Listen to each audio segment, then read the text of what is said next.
প্রিয় ভিউয়ার্স, আপনারা জানেন আমি আমিনুদ্দিন চাচার সম্পর্কে আপনাকে সবাইকেই বলছি যে আমিনুদ্দিন চাচার খাদ্যনালী চিকন হয়ে গেছে, ডক্টর বলছে এটা অপারেশন করতে হবে।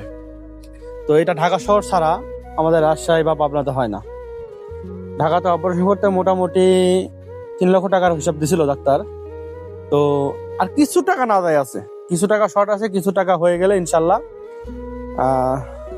সে ঢাকার উদ্দেশ্যে যাবে, এরকম পরিকল্পনা। তো আমি রোগীর মুখ থেকে জানতে চাচ্ছি যে তিনি কবে ঢাকার উদ্দেশ্যে যাচ্ছে চিকিৎসার জন্য।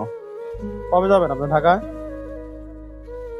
যাবো, টাকা কিছু না যাই পড়েছে। কিছু না যায় আছে টাকা? হ্যাঁ, কিছু টাকা যাই পড়েছে, টাকাটা উঠলে পরেই যাবো। তাতে কতদিনের মধ্যে যাবেন? এখন তাও 1 সপ্তাহ তো লাগবে। 1 সপ্তাহের মধ্যেই কিছু টাকা না যায় আছে, ইনশাল্লাহ 1 সপ্তাহের মধ্যেই ইনশাল্লাহ সে যাবে। তো আপনি দেশবাসীর কাছে কি চান, মানে যারা যারা সাহায্য সহায়তা করছে বা এলাকাবাসী বা প্রতিবেশী বাংলাদেশ মানুষের কাছে কি চান?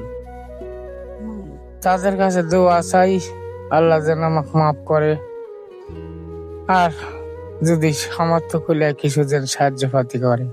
সবাই আমার জন্য দোয়া করবেন। ফি আমানিল্লাহ।